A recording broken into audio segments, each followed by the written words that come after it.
بسم الله الرحمن الرحيم.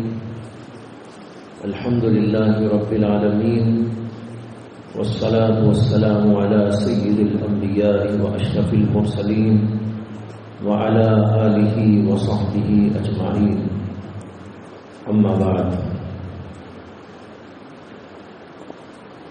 قرآن پاک میں اللہ تعالیٰ نے بہت سارے احکامات دیے ہیں، جیسے کہ ہم جانتے ہیں۔ ان احکامات میں سے ایک بہت بڑا حکم قرآن پاک میں جگہ جگہ آیا ہے، اور وہ ہے صبر کرنے کا حکم۔ کئی جگہ قرآن پاک کے اندر آیات موجود ہیں، یا ایھا الذین آمنوا اصبروا وصابروا ورابطوا۔ اس کے علاوہ بھی بہت ساری آیات ہیں۔ غور یہ کیجئے کہ اللہ تعالیٰ نے جو بھی حکم ہمیں دیا ہے، اس کا مطلب یہ ہے کہ اس چیز کی ضرورت انسان کو دنیا میں پیش آئے گی۔ معلوم ہوا کہ صبر کے مواقع بھی انسان کو پیش آئے گے۔ انسان کے اوپر دو قسم کے احوال آتے ہیں۔ ایک وہ احوال ہے جو انسان کی طبیعت کے موافق، انسان جو چاہتا ہے وہی مل جاتا ہے، اور کچھ احوال وہ بھی ہوتے ہیں جو انسان کی طبیعت سے بالکل ناموافقت رکھتے ہیں۔ جیسے کون انسان چاہتا ہے کہ بھائی بیمار ہو جاؤں؟ کوئی نہیں چاہتا۔ ہر آدمی چاہتا ہے کہ مجھے صحت چاہیے، توانائی چاہیے، قوت چاہیے۔ اسی طرح کوئی آدمی یہ نہیں چاہتا کہ مجھے فقر آ جائے، فاقہ آ جائے، تنگدستی آ جائے۔ کوئی یہ نہیں چاہتا کہ مجھے پریشانیاں آ کے گھیر لیں۔ ہر آدمی چاہتا ہے کہ راحت ملے، عزت ملے، سکون ملے، طمانینت ملے، کھانے کو برابر میسر ہو، پینے کو برابر میسر ہو، صحت ہو، عافیت ہو۔ بیشتر احوال میں تو یہی ہوتا بھی رہتا ہے کہ جو انسان چاہتا ہے اللہ وہی عطا کر دیتے ہیں۔ اس کے اوپر ہمیں شکر کرنا چاہیے۔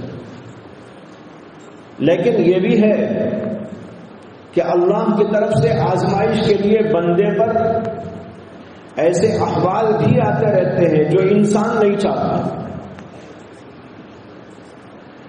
اور یہ اتنی لمبی چوڑی فہرست ہے کہ جگہ جگہ جگہ جگہ پیش آتے رہتے ہیں۔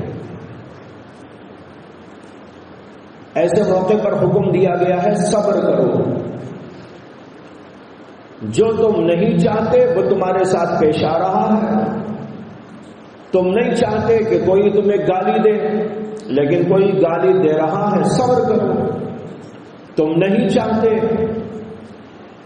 کہ تمہارے لیے تنگیاں اور پریشانیاں پیش آئیں، لیکن پیش آئیں گی، اس کے اوپر صبر کرو۔ جب ہم رہتے ہیں آپس کے اندر تو یہاں بھی بہت سارے ایسے احوال پیش آتے ہیں۔ ایک طالب علم کو دوسرے طالب علم سے پیش آ جاتا ہے، ایک استاد کو دوسرے استاد کے ساتھ کوئی معاملہ پیش آ جاتا ہے۔ وہ نہیں چاہتا کہ بھائی اس کے ساتھ ایسا ہو، لیکن ہو جاتا ہے۔ اب حکم اللہ کا یہ ہے صبر کرو۔ اب اگر ہم صبر نہیں کریں تو کب کریں گے؟ ارے بھائی صبر کا موقع آیا، صبر نہیں کر رہا ہے تو پھر آخر صبر کب کرے گا؟ اس لیے جب بھی کوئی ایسا موقع سامنے آ جائے، کسی کی طرف سے بھی پیش آ جائے، تو ہم کو یہ سوچنا چاہیے کہ اسی وقت کے لیے تو اللہ نے حکم دیا ہے مجھ کو کہ صبر کرو۔ بہت اچھا ہوا کہ اللہ کے اس حکم کو پورا کرنے کا موقع میسر آیا، اور اللہ نے مجھے صابر بنانا چاہا، اور صابر بنا کر صبر کا اجر دینا چاہا۔ اسے کہ صبر کا بہت بڑا اجر ہے۔ اتنا بڑا کہ اللہ نے فرمایا ان اللہ مع الصابرین، اللہ تعالیٰ صبر کرنے والوں کے ساتھ میں ہے، اور جو لوگ صبر کرتے ہیں ان کو ڈبل اجر کا اللہ نے قرآن میں وعدہ کیا ہے کہ ان کو دگنا اجر دیا جائے گا۔ تو معلوم ہوا کہ صبر کرنے پر اللہ کی طرف سے اللہ کی معیت نصیب ہوتی ہے اور اجر ملتا ہے، بے شمار اجر ملتا ہے، اور پھر اس کے نتائج بہت اچھے دنیا کے اندر بھی مرتب ہوتے ہیں۔ تو جب بھی کوئی ایسا موقع آئے تو ہمیں یہ بات دل میں بٹھا لینا ہے کہ بھائی مجھے حکم ہے اللہ کا کہ صبر کرو، لیکن ظاہر بات ہے کہ ایک دم صبر نہیں آ جاتا، اس کے لیے مشق کرنی پڑتی ہے۔ مشق یوں کرنا ہے، جب جب بھی کوئی بات خلاف طبیعت پیش آتی رہے، زبان کو بند رکھو، دل کو قابو میں رکھو، دماغ کو قابو میں رکھو، کوئی غلط جملہ کسی کو نہ بولو، کوئی کسی کے لیے ایسی بات نہ کہو جس سے کہ اس کو درد ہو، تکلیف ہو، پریشانی ہو، بلکہ زبان پر کنٹرول، دل پر کنٹرول، دماغ پر کنٹرول، اس طرح صبر ہی صبر، صبر ہی صبر کرتے رہنے کی مشق کرتے رہنا چاہیے، یہاں تک کہ کبھی ایسا بھی موقع آ سکتا ہے کہ بہت بڑے صبر کا تقاضا کرنے والا ہو۔ اگر چھوٹے چھوٹے موقعوں پر صبر نہ آیا، کسی نے یوں کر دیا آپ نے یوں کر دیا، کسی نے یوں کیا آپ نے یوں کیا، یہ کیا صبر ہوا؟ اس نے کہا تماچا ماروں گا، آپ نے کہا مٹھی لگاؤں گا، اس نے کہا تھپڑ لگاؤں گا، آپ نے کہا پیر تیار ہے۔ اگر ایسا ہوتا رہا تو پھر انسان تو بے صبر بن کے رہے گا، اور کبھی ایسا موقع آ جائے کہ بڑے صبر کا تقاضا ہو تو انسان پورا نہیں کر سکے۔ اس لیے ہر وقت مشق کرتے رہنا چاہیے، صبر صبر صبر، اور جب صبر کرتے ہیں تو دنیا میں بھی اس کا اجر ملتا ہے، آخرت میں بھی۔ لکھا ہے واقعہ، ایک بہت بڑے اللہ والے گزرے ہیں جن کا نام تھا ابو الحسن نوری رحمت اللہ علیہ۔ امام ذہبی نے ان کا واقعہ اپنی کتاب الکبائر میں ذکر کیا ہے۔ واقعہ یہ لکھا ہے کہ حضرت ابو الحسن نوری کا دور دور تک شہرہ تھا، دور دور تک لوگ جو ہے ان کا نام سنتے تھے اور ان کی تعریفیں کرتے تھے۔ ایک آدمی کے دل میں آیا کہ بھئی اتنے بڑے کوئی بزرگ ہیں، اللہ والے ہیں، ان کی زیارت کو جانا چاہیے، دنیا بھر میں ان کا چرچا ہے، جس کی زبان پہ دیکھو انہی کا نام ہے۔ کہتے ہیں کہ ایک آدمی کسی اور علاقے کا ان سے ملاقات کے لیے ان کے علاقے میں پہنچا، اور پھر گھر دریافت کر کے ان کے گھر پہ وارد ہوا، گھر پہ دستک دیا، گھر پہ دستک دے کر کہنے لگا کہ بندہ فلاں جگہ سے آیا ہے، حضرت سے ملنا چاہتا ہے۔ اندر سے ایک عورت کی آواز نکلی، کون حضرت؟ کیا کوئی حضرت وزرت نہیں ہے؟ جاؤ۔ اب بیچارے پریشان ہو گئے کہ یہ اندر سے کیا بول رہے۔ اس نے کہا کہ میں ابو الحسن نوری سے ملنے آیا ہوں۔ تو کہاں کہہ رہے وہ تو ایسا ہے ویسا ہے، یہ ہے وہ ہے۔ اب جب اندر سے گھر کے اندر سے یہ آواز سنی تو بیچارہ انتہائی پریشان ہو گیا، یہ سوچنے لگا کہ یہ واقعی اللہ والے ہیں یا خامخواہ ہی شہرت ہو گئی۔ میں تو اتنے بڑے اللہ کے ولی سمجھ کر اتنی دور کا سفر کر کے یہاں پر آیا، لیکن یہاں دیکھیں تو گھر کے اندر سے عورت بول رہی ہے، ان کی بیوی بول رہی ہے۔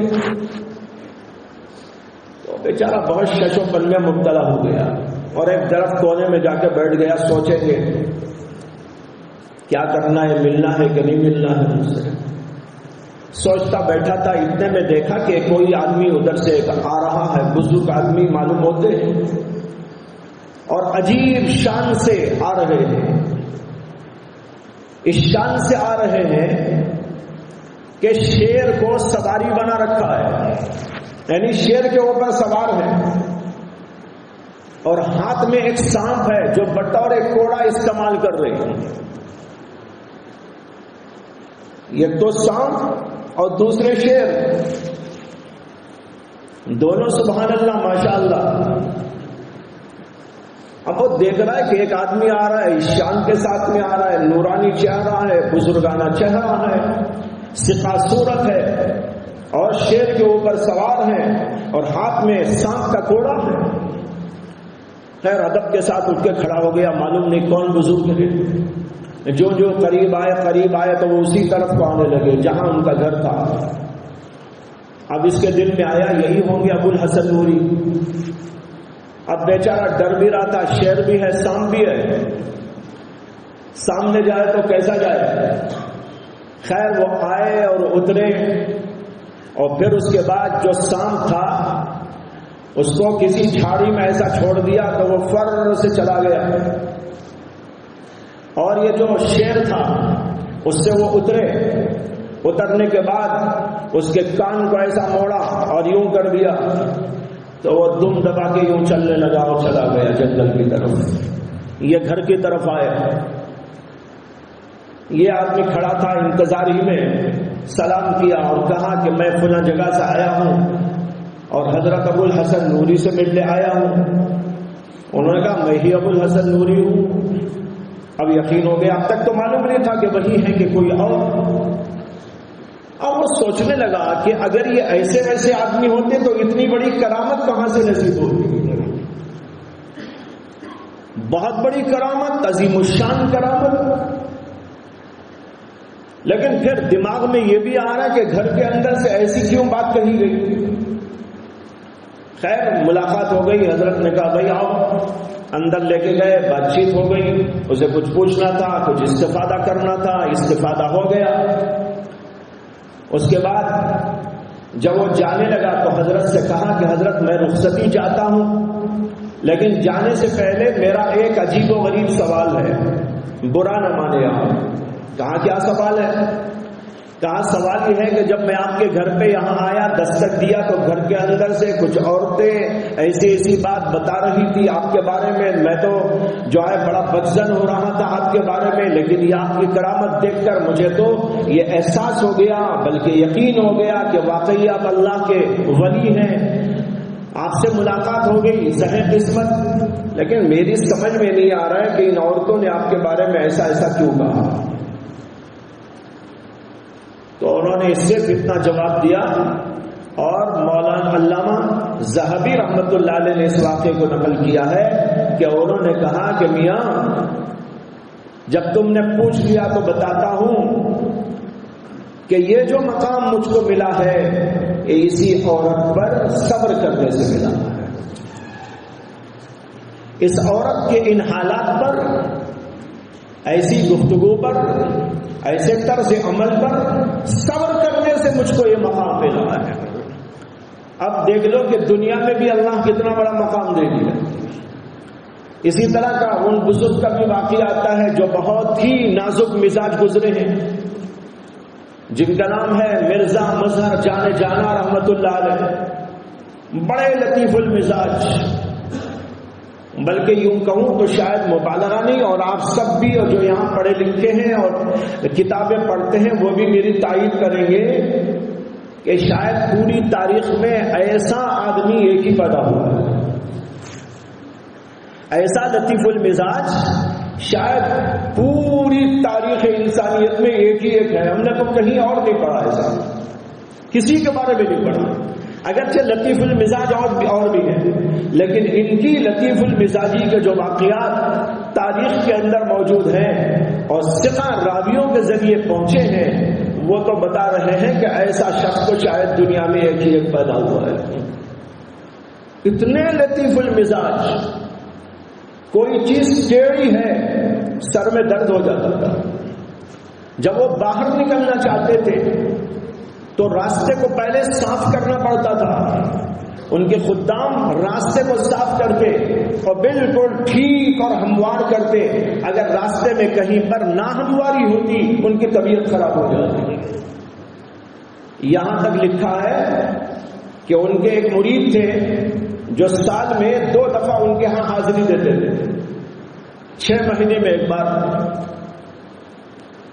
انہوں نے کہا کہ حضرت میں برس سے آپ کی خدمت میں آتا ہوں، لیکن آج تک آپ نے کوئی فرمائش نہیں کی، میرا جی چاہتا ہے کہ آپ کسی بات کی فرمائش کر دیں اور میں اس کو پورا کر کے اپنے دل کو تسلی دوں۔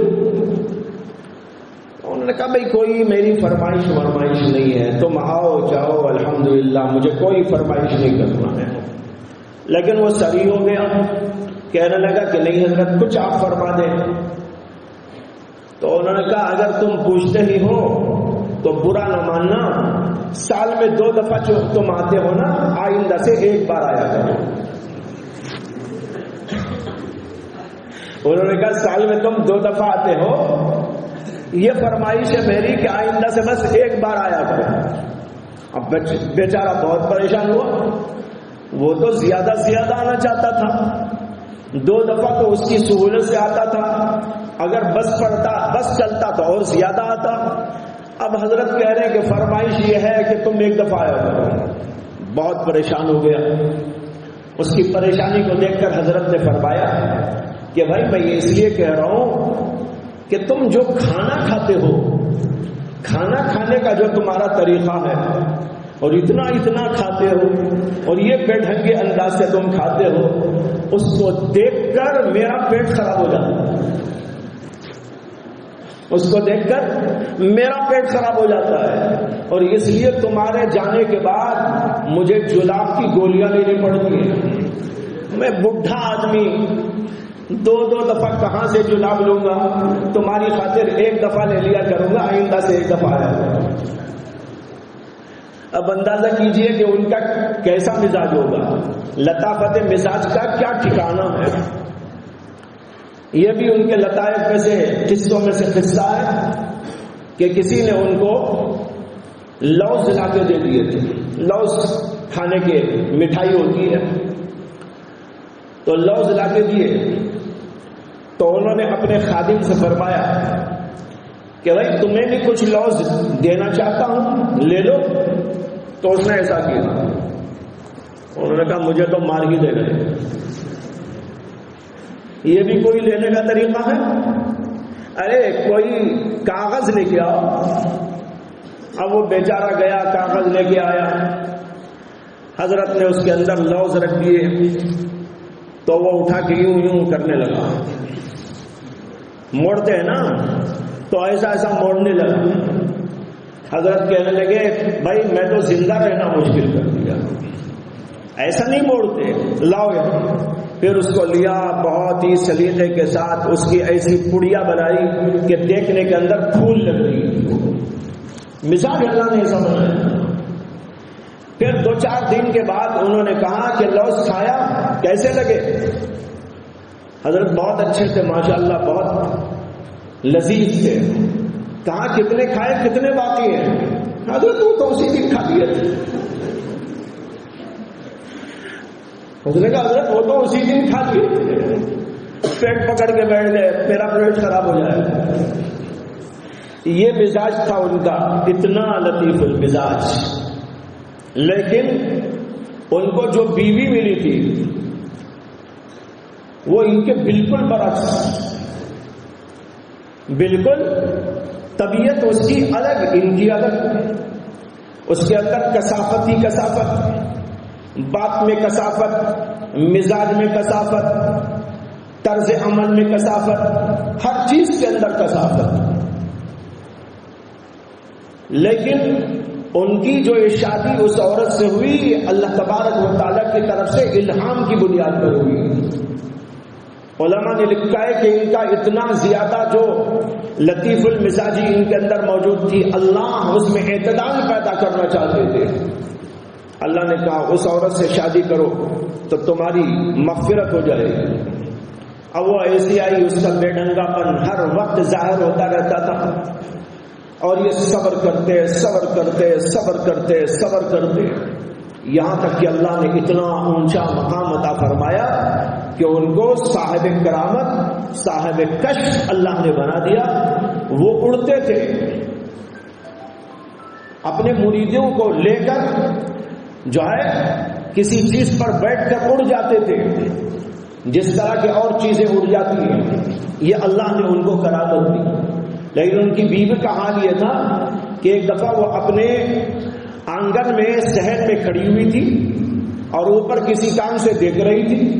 اتنے میں حضرت وہاں سے گزر رہے تھے اپنے مریدوں کے حلقے کے ساتھ، وہ سمجھی کوئی اور بزرگ ہے۔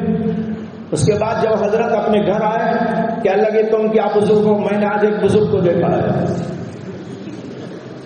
تم کیا بزرگ ہو؟ میں ایک بزرگ کو دیکھ چکی ہوں، ایسے تھے یہاں سے اڑ کے جا رہے ہیں۔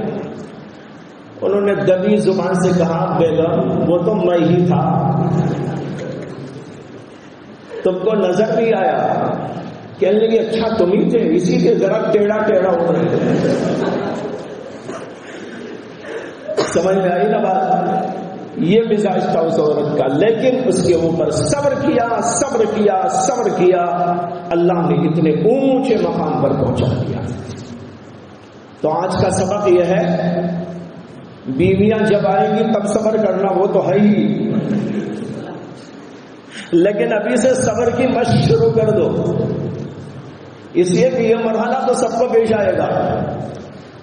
بیوی آئے گی تو بیوی پہ صبر کرنا پڑے گا، جی بیوی پر شکر بھی ہے، بیوی پر صبر بھی ہے، دونوں مل کے ساتھ ساتھ چلتے ہیں۔ ہمارے حضرت جی مولانا مسیح اللہ خان صاحب نور اللہ مرقدہ بار بار فرمایا کرتے تھے، حضرت کا جملہ اچھی طرح یاد ہے، حضرت فرماتے تھے کہ بھائی دیکھو، ہر آدمی کے ساتھ اس کا شیخ ہر وقت نہیں رہا کرتا۔ آپ نے کسی بزرگ کے ہاتھ میں بیعت کر لی، وہ آپ کے گھر میں تھوڑا ہی آ کے رہے گا، وہ تو رہے گا اپنی جگہ پر، کبھی کبھی آپ جائیں گے، زیارت کریں گے، ملاقات کریں گے، چلے آئیں گے۔ حضرت کہتے تھے شیخ ہر وقت تمہارے ساتھ نہیں رہا کرتا، اس لیے اللہ نے گھر گھر شیخ پیدا کر دیا۔ یہ حضرت کا جملہ ہے، ہر گھر گھر شیخ پیدا کر دیا ہے جو تمہاری اصلاح کرتی رہتی ہے۔ تو یہ صبر کا موقع بھی آئے گا، تو اس سے پہلے ہی سے آدمی کو صبر کرتے رہنا چاہیے، اور مختلف مواقع پیش آتے ہیں، ان مختلف مواقع پر صبر کرتے رہو، اجر ملے گا، درجات کی بلندی ہوگی۔ اللہ تعالی ہم سب کو ہدایت عطا فرمائے، توفیقات عطا فرمائے۔ وآخر دعوانا الحمد